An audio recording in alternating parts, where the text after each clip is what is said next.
Mi nombre es Isabel Morales, aunque todos me llaman Isa. Cuando me mudé con mi esposo, Ricardo, a esta hacienda acogedora pero vastísima a las afueras de un pequeño y polvoriento pueblo oaxaqueño llamado Tierra Caliente, creí que había encontrado mi santuario. Era el otoño de 2024. Las colinas de la Sierra Mixteca estaban bañadas en tonos ocres y dorados, y el aire, aunque seco, traía un tenue perfume a tierra recién llovida y a madera quemándose en alguna chimenea lejana. La hacienda, que bautizamos el suspiro por el largo y silencioso aliento que parecía exhalar la casa al atardecer, se erigía al final de un camino de terracería. Estaba rodeada de mezquites y nopales espinosos, con una vista infinita hacia el valle. Ese día, el de la mudanza, vestía un vestido de lana virgen color crema, de un corte sencillo que llegaba justo por debajo de la rodilla. Llevaba unas botinetas de piel café oscuro cuyo cuero crujía con cada paso sobre los gruesos mosaicos de barro cocido mientras exploraba las estancias. Una pasmina de seda escarlata, suavemente anudada al cuello, ondeaba con mi movimiento, un toque de suavidad y ligereza contra la estructura pesada de la casa. Me veía ya allí, sentada junto a la ventana, con una taza de café de olla y un libro de Octavio Paz en las manos, envuelta en una manta de lana de borrego, mientras el sol se hundía en el horizonte. Los primeros meses fueron exactamente como los había soñado. Ricardo, ingeniero civil que trabajaba para una gran constructora en Puebla, estaba a menudo en casa. Pasábamos las tardes preparando juntos tamales o guisando mole. Él adoraba amasar la masa de maíz con esas manos fuertes que me gustaba observar, manos hechas para el trabajo pesado y la precisión. Pero la dulce rutina no duró. El trabajo de Ricardo comenzó a reclamarlo primero por 1 o 2 días, luego por semanas enteras. Sus viajes a Ciudad de México, Monterrey, incluso proyectos en Centroamérica, se convirtieron en algo habitual. Yo me quedaba sola con sus maletas, que se abrían y cerraban con la monotonía de un ritual eterno. Al principio, intenté llenar el vacío con elegancia. Leía novelas de Rulfo, veía viejas películas de la época de oro del cine mexicano, paseaba por los callejones de Tierra Caliente con mi abrigo de cachemira color camello y un par de pendientes largos de plata oaxaqueña que tintineaban suavemente con el viento. Pero la soledad se fue infiltrando, pesada y opresiva, como la neblina densa que a veces bajaba de la sierra, envolviendo la hacienda en un manto gris. Solo había una presencia que nunca me abandonaba, Lobo. Lo habíamos adoptado 6 años antes, un cachorro de perro pastor mexicano, o perro de borrego, una bola de pelo blanco que tropezaba con sus propias patas. Ahora era un animal imponente, un macho dominante con un manto blanco inmaculado, tan denso que parecía nieve, y unos ojos oscuros y profundos que parecían leerme el alma. Una noche, mientras Ricardo estaba fuera y la lluvia torrencial golpeaba los tejas de la hacienda, me sentí verdaderamente perdida. Estaba tumbada en la cama con un camisón de seda negra que se deslizaba con liviandad fría sobre mi piel, mi cabello oscuro caía suelto sobre los hombros, y el espacio vacío a mi lado parecía un abismo helado. No podía conciliar el sueño. Entonces oí el raspar familiar de sus uñas sobre el suelo de terracota. Lobo se acercó a la cama y se sentó majestuosamente a mi lado. Sus ojos oscuros brillaban en la penumbra. Alargué una mano temblorosa para acariciarle el cuello. Su pelaje era cálido, espeso y sorprendentemente áspero bajo mis dedos. Era una textura cruda y viva que contrastaba radicalmente con la suavidad resbaladiza de mi seda. Por un instante, sentí un escalofrío, no de frío, sino de algo mucho más profundo, la pura, indomable presencia de otro ser. A partir de ese momento, empecé a notar cuán absolutamente sintonizado estaba Lobo conmigo. Si me sentía melancólica, se acurrucaba cerca, presionando su cuerpo cálido y pesado contra mis piernas. Si estaba inmersa en mis pensamientos, me miraba con esa mirada intensa, como si estuviera a punto de hablar. A veces le hablaba, solo para romper el silencio, eres el único que me entiende, ¿verdad, lobo?, susurraba mientras le acariciaba las orejas, y él respondía con un leve movimiento rítmico de su cola, un golpe seco contra el suelo. Mi vida comenzó a girar en torno a él. Volví a casa del mercado de Oaxaca con mis bolsas de Istia llenas de naranjas y tortillas recién hechas, el labial rojo carmesí que me gustaba usar aún solo para mí. Y buscaba de inmediato sus ojos, su calor incondicional, su presencia imponente que hacía que el suspiro se sintiera menos hueco. Una tarde, después de un día largo de aburrimiento existencial, regresé a casa con un vestido de terciopelo bordó que abrazaba mis caderas con una suavidad densa. Mis tacones resonaron en los mosaicos.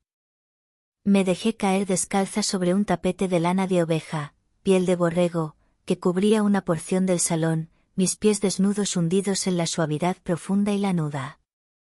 Lobo se acurrucó a mi lado. Alargué la mano para acariciarlo, pero esta vez fue distinto.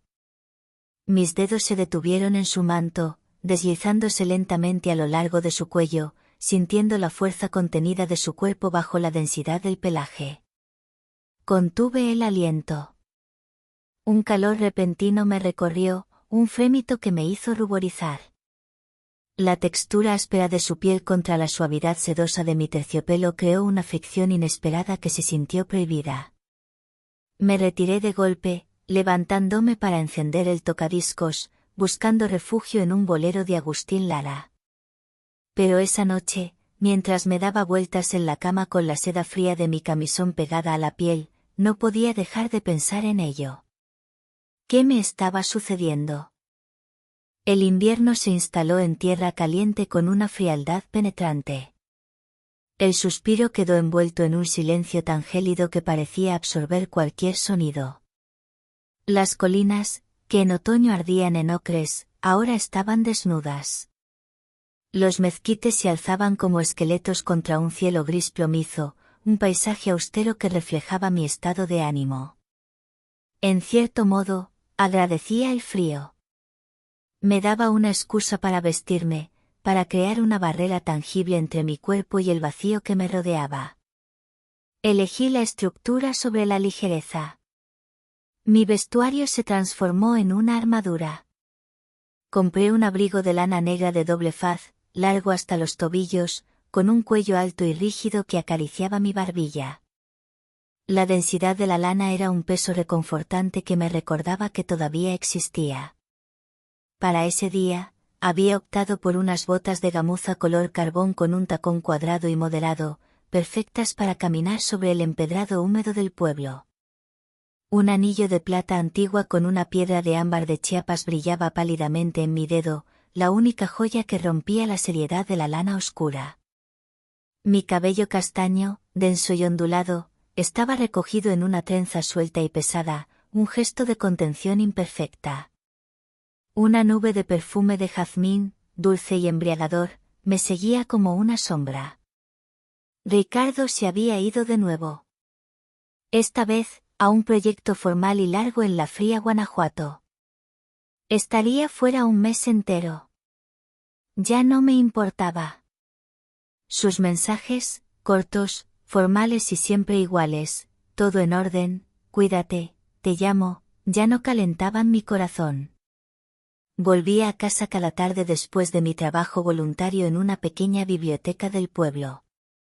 Las mangas de mi abrigo olían a papel viejo, tinta y polvo de libros, y el único consuelo verdadero lo encontraba en Lobo. Él siempre me esperaba en el umbral, su manto blanco inmaculado resplandeciendo en la penumbra del recibidor. Me arrodillaba para saludarlo, dejando que mis dedos se hundieran en su pelaje espeso y vivo. Cada vez que lo hacía, sentía ese calor inesperado que me recorría la espina dorsal. Ya no era solo afecto canino, era algo más, una necesidad táctil que me asustaba y me atraía por igual. Una tarde, especialmente dura por la monotonía y el frío, regresé con un vestido de terciopelo verde botella, ceñido pero elegante, cuya suavidad densa y profunda se movía conmigo como una segunda piel. Me quité el abrigo, dejándolo caer sobre una silla, y me dirigí a la cocina para prepararme un té de canela. Lobo me seguía, sus pasos amortiguados eran casi silenciosos sobre el mosaico de barro. Me senté descalza a la mesa, cruzando las piernas, dejando que el vapor de la taza me calentara la cara. Él se acurrucó a mis pies, un montón de textura viva. Sin pensarlo, alargué la mano para tocar su cabeza. Pero esta vez, no me detuve. Mis dedos se deslizaron lentamente a lo largo de su cuello, luego más abajo, siguiendo la línea majestuosa de su columna vertebral. Sentí los músculos firmes bajo el pelaje, esa fuerza quieta y contenida. Un escalofrío me recorrió la espalda. Cerré los ojos, mordiéndome el labio inferior. El calor denso de su presencia me envolvía. La aspereza natural de su pelo contra la suavidad artificial de mi terciopelo verde creaba un fuego interno. Por un instante, me permití imaginar la presión total de su cuerpo contra mí, la sensación de su aliento cálido en mi cuello.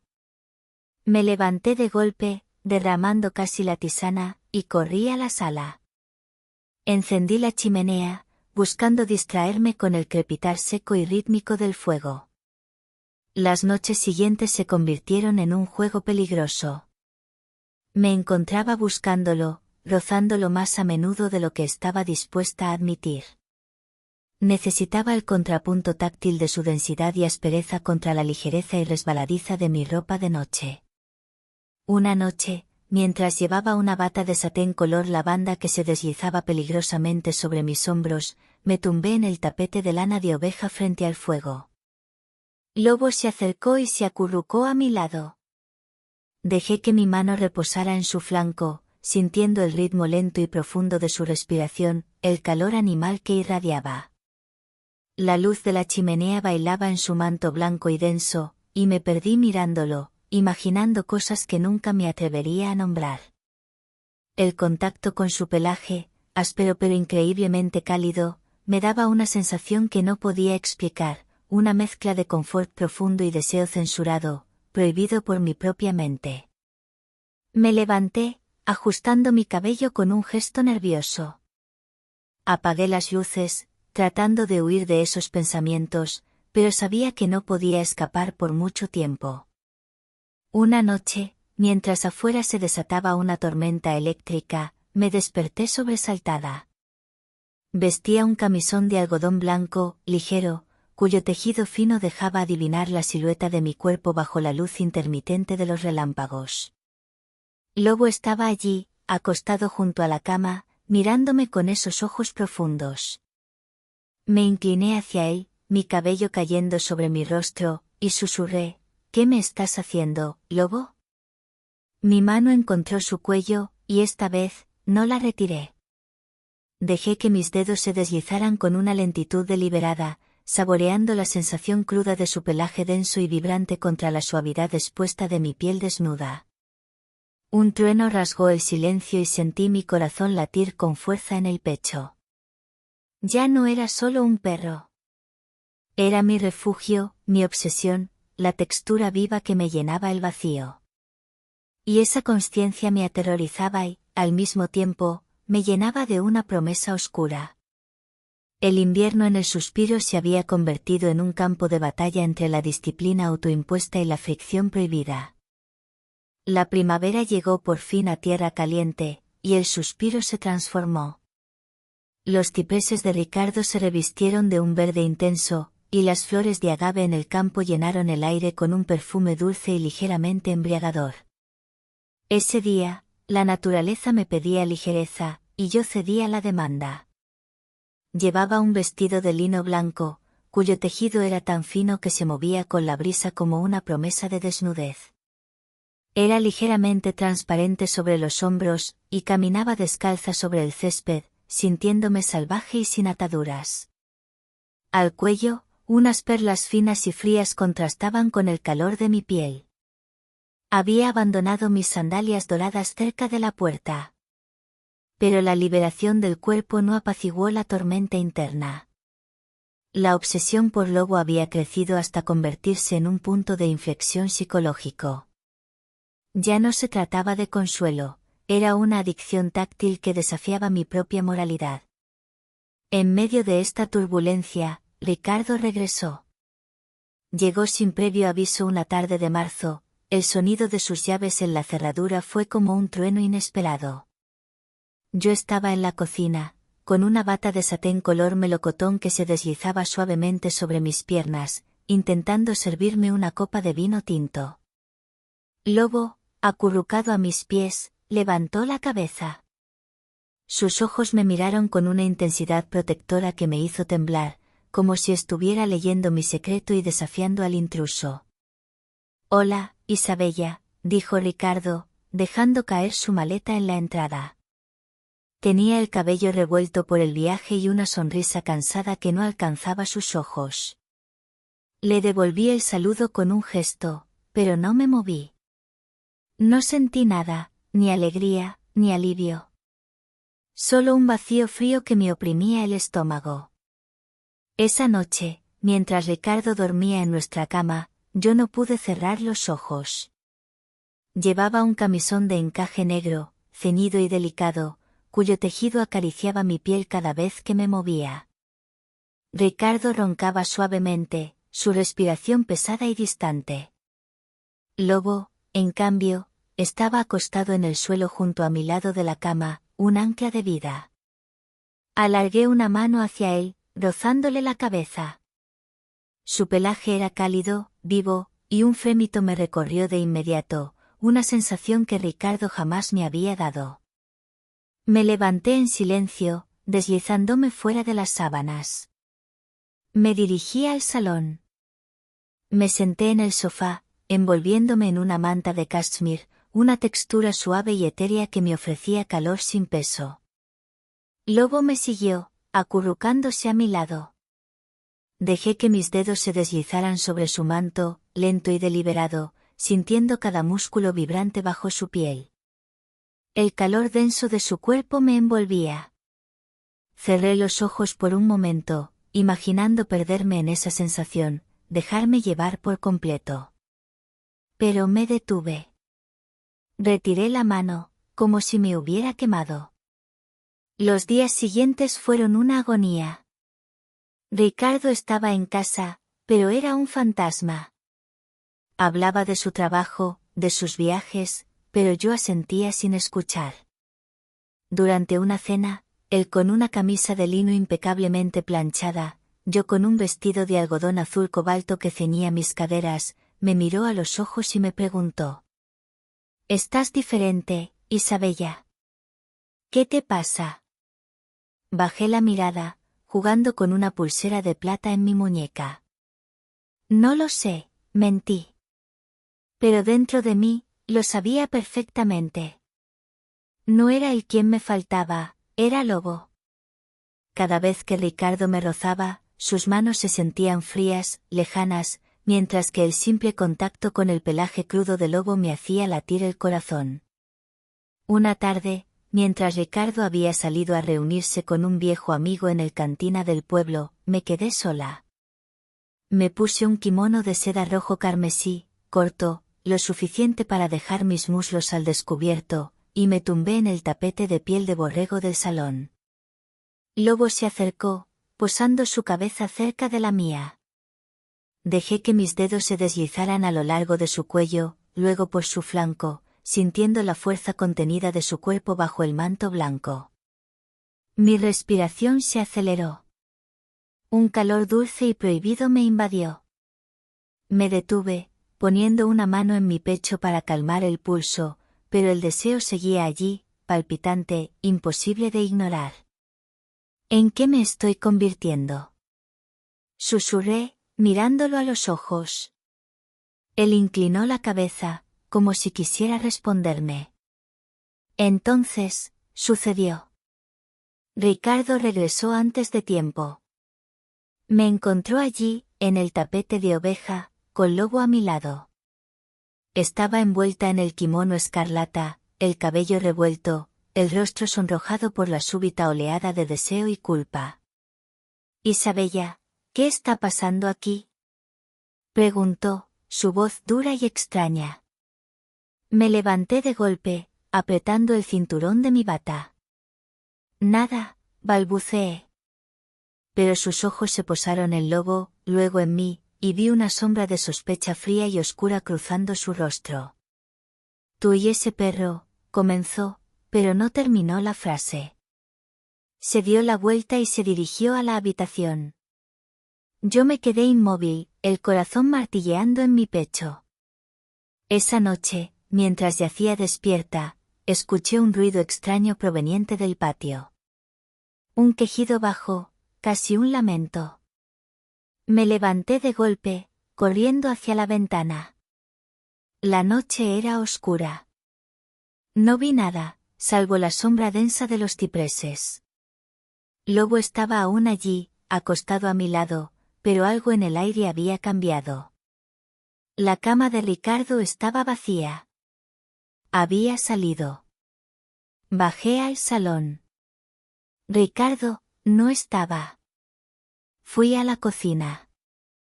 La puerta trasera estaba abierta. Lobo se levantó, tenso, y me miró con una urgencia silenciosa. Me acerqué a la puerta, sintiendo el aire frío de la madrugada. En el suelo de terracota, a la luz de la lámpara, vi una mancha oscura y brillante. No era barro. Era sangre. Lobo emitió un gruñido sordo, protector. Su pelaje se erizó. Miré a mi alrededor, sintiendo el pánico helado. ¿Qué había pasado? ¿Con quién se había encontrado Ricardo? Y, crucialmente, ¿dónde estaba él ahora? Mi mirada se detuvo en un objeto que Lobo había derribado sin querer cerca del umbral, un cinturón de cuero de trabajo de Ricardo, uno que solo usaba para los trabajos de construcción más pesados. El cuero era grueso y viejo, con marcas de fricción y cicatrices, y una de sus hebillas estaba rota y rasgada. Lobo se acercó al cinturón, lo olfateó, y luego me miró. En sus ojos, no había simple afecto, sino un terror primitivo. Me arrodillé, recogí el cinturón, sintiendo su peso y su textura áspera en mis manos. La sangre en el suelo, la hebilla rota, el quejido bajo, y la ausencia de Ricardo. Mi aventura de la textura prohibida acababa de convertirse en un crimen en la oscuridad. La mañana después de la desaparición de Ricardo amaneció fría y gris, un manto de niebla tan denso que la hacienda parecía flotar en el vacío. La sangre en el suelo de terracota se había secado, volviéndose un oscuro y aterrador óxido. La textura áspera del cinturón de cuero roto en mis manos se sentía como una evidencia condenatoria, un objeto pesado y mudo que guardaba un secreto violento. Lobo estaba inusualmente tenso. Se negaba a acercarse a la puerta trasera, acurrucado en el salón sobre el tapete de piel de borrego, su manto blanco mezclándose con la lana suave, buscando consuelo en la textura familiar, pero su cuerpo temblaba. Me miraba con esos ojos oscuros, cargados de una lealtad angustiada. Yo necesitaba estructura. Necesitaba disciplina para no colapsar. Me vestí para la acción, eligiendo prendas que me ofrecieran contención física. Llevaba unos pantalones de montar de gabardina gruesa color marrón oscuro y una camisa de popelina almidonada de color blanco puro, cuyas mangas abotonadas con rigor ofrecían una estructura rígida a mis brazos. En lugar de mis elegantes botines, elegí unas botas de trabajo de piel de cerdo, altas hasta la pantorrilla, con cordones que apreté al máximo. La rigidez de la piel me daba una fuerza simulada. Encontré a don Ernesto, el capataz de la hacienda, un hombre de 70 años, parco en palabras y duro como el mezquite. Le conté la historia inventada. Ricardo había salido de madrugada a revisar una tubería averiada y no había regresado. Oculté la sangre y el cinturón. Buscaré en la sierra, doña Isabela, dijo, asintiendo con su sombrero de palma. Mientras él organizaba la búsqueda, yo me dediqué a mi propia investigación en la hacienda, llevando siempre el cinturón de cuero roto en el bolsillo de mi pantalón de montar, sintiendo su peso y su fricción contra mi muslo. Primera pista: El cuero. El cinturón de Ricardo era un modelo muy específico, hecho a mano en Puebla, conocido por su dureza indomable y su capacidad para soportar un peso extremo. La hebilla no se había roto por desgaste, sino por un tirón violento y repentino. Esto implicaba una lucha o una restricción súbita. Segunda pista, el vínculo táctil. Fui a la cocina. La puerta trasera no tenía marcas de haber sido forzada. Quienquiera que se llevara a Ricardo, él lo conocía o estaba distraído. ¿Había sido el ruido el que me despertó, o el silencio que siguió? Recordé el quejido, bajo, casi un lamento. Mi mente regresó a la noche.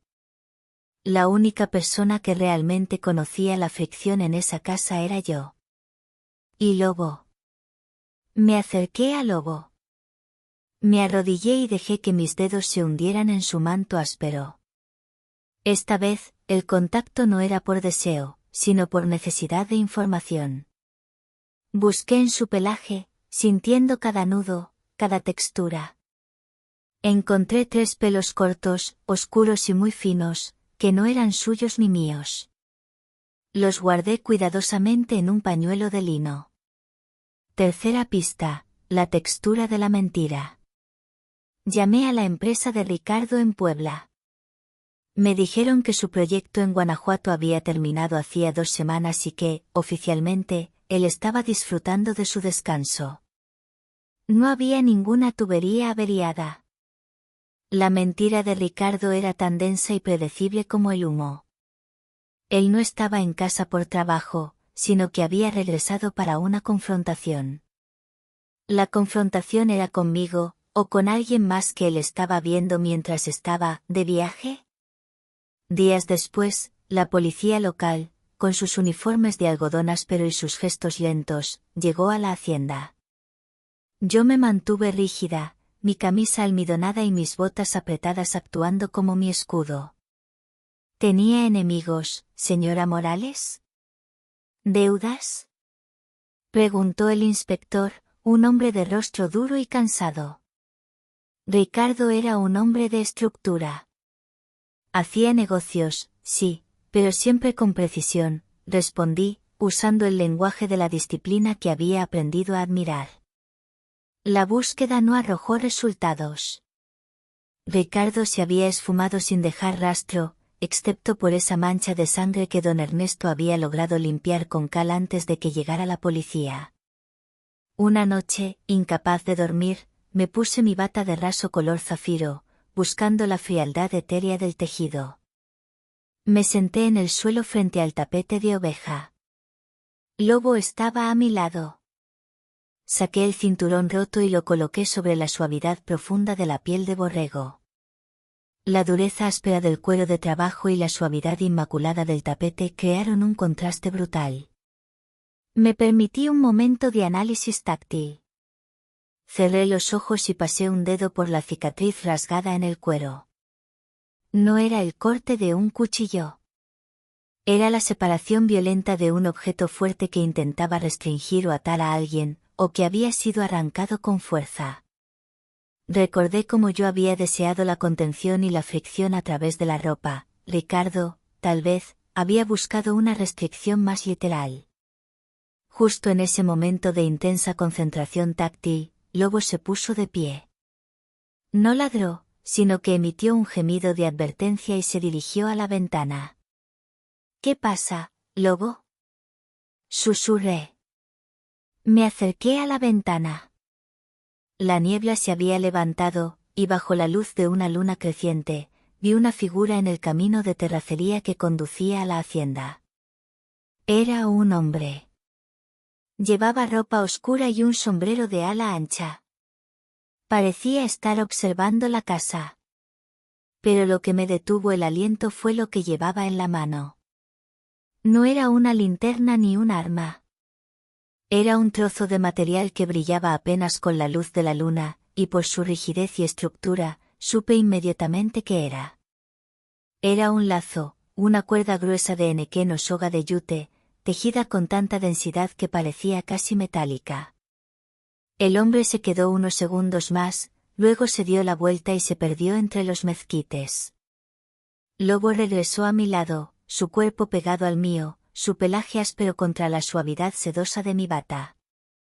La fricción ahora era la de la supervivencia. El mensaje era claro, la desaparición de Ricardo no era un accidente.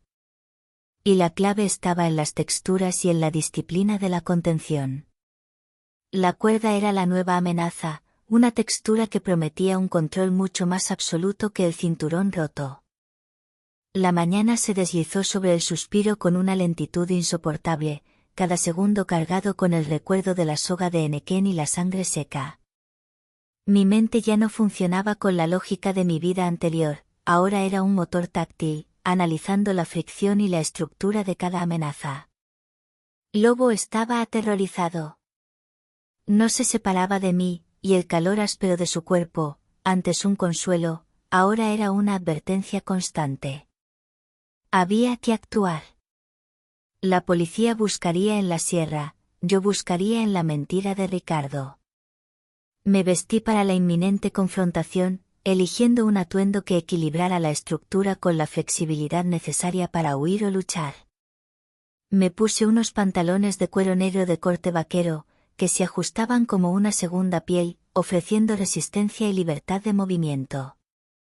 Encima, una camisa de seda gruesa de color jade, anudada a la cintura, que era suave al tacto pero visualmente fuerte. Calcé mis botas de montar de piel de cocodrilo, sin brillo, cuyas suelas gruesas prometían adherencia y velocidad. Como única concesión a mi antiguo yo, mantuve mi pulsera de plata con el ámbar, un objeto duro y frío. Regresé al escritorio de Ricardo. Tenía que haber dejado una pista. Un hombre tan obsesionado con la precisión y la estructura no desaparece sin dejar coordenadas. Busqué en su laptop. Nada. Papeles. Nada. Pero recordé la noche que lo vi amasar masa de maíz con sus manos fuertes, él era un hombre de objetos ocultos. Busqué en el cajón de sus planos de construcción. El cajón parecía normal, pero al presionar un punto específico, la parte trasera se deslizó, revelando un compartimento secreto. Dentro había un pequeño cuaderno. No era el diario de nudismo de Benito, sino un cuaderno de campo con una cubierta de cuero repujado, casi escamado, que parecía diseñado para ser doloroso al tacto. Lo abrí. No eran planes de construcción, sino dibujos detallados de diferentes tipos de cuerdas, arneses y herramientas de sujeción, acompañados de notas escritas con una caligrafía febril. Ricardo estaba involucrado en un mundo de disciplina extrema. Una página estaba dedicada al Anakin. La nota decía, la soga de yute no perdona. La fricción es la verdad. Mi necesidad de contención total será satisfecha por el capataz. Él exige la estructura perfecta. Las notas revelaban que Ricardo había estado chateando con un tal, el capataz, el hombre del Anakin, sobre una sesión de restricción total en un lugar llamado, el Templo de la Cuerda. Ricardo había buscado una estructura y una disciplina que yo, con mi seda y mi compasión, no podía darle. Su trabajo era solo una excusa para buscar la contención física que definía su vida secreta. Ricardo no había sido secuestrado. Había ido voluntariamente a una cita de sumisión extrema, que evidentemente salió horriblemente mal. La sangre y el cinturón roto eran la prueba de una lucha fallida contra la restricción. Él intentó usar su propio cinturón, su símbolo de control mundano, para defenderse de la soga, el símbolo de control absoluto. Pero, ¿dónde estaba el templo de la cuerda? El cuaderno proporcionaba una coordenada críptica, la última piedra que siente el sol en el camino del rey. Recordé las viejas historias de Tierra Caliente sobre el camino antiguo que conectaba la hacienda con las minas abandonadas de la sierra, un sendero conocido como el Camino del Rey.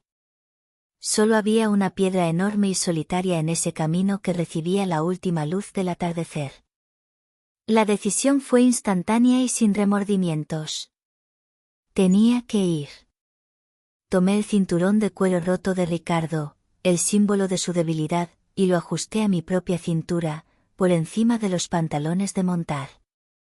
Su peso y su aspereza ahora eran mi recordatorio y mi arma. Lobo, con su instinto protector, entendió.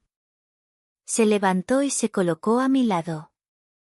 Al acercarme a la puerta, me detuve. Mi mirada se posó en un pequeño pañuelo de seda que había dejado caer. La ligereza y la fragilidad del tejido etéreo eran el contraste perfecto con mi armadura de cuero. Lo recogí y lo anudé firmemente a mi pulsera de plata, una promesa de venganza sutil. Pero antes de que pudiera salir, un sonido nos detuvo a ambos. Era un golpe seco en la puerta trasera. Lobo se puso rígido, emitiendo un gruñido bajo que resonó en el silencio. Abrí la puerta, lista para enfrentar al hombre de la soga. No era él. Era don Ernesto, el capataz, el hombre que supuestamente buscaba a Ricardo. Doña Isabela, dijo, su rostro duro y arrugado no mostraba emoción. Encontré esto cerca del arroyo. En su mano, don Ernesto sostenía un trozo de cuero más pequeño y blando que el cinturón de Ricardo, con una costura decorativa en el borde.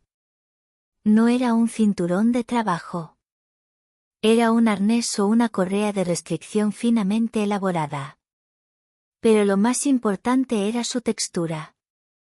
Este cuero era liso, pulido, casi lustroso, y contrastaba horriblemente con el cuero áspero y cicatrizado de Ricardo. Y luego, don Ernesto, con un movimiento deliberado que no se correspondía con un capataz, se quitó el sombrero de palma. Bajo él, su cuello, visible por un instante, estaba marcado por un círculo rojizo que parecía la cicatriz de una cuerda. Él no estaba buscando a Ricardo. Él era el capataz. El señor Ricardo me pidió que le diera un mensaje táctil, dijo don Ernesto, su voz ahora era dura y autoritaria, desprovista de su habitual mansedumbre. Se acercó a la mesa y colocó un objeto. Era un trozo de soga de henequén ya conocido, gruesa y fibrosa, pero esta vez, estaba empapada en un líquido oscuro y viscoso. Él no pudo manejar la estructura.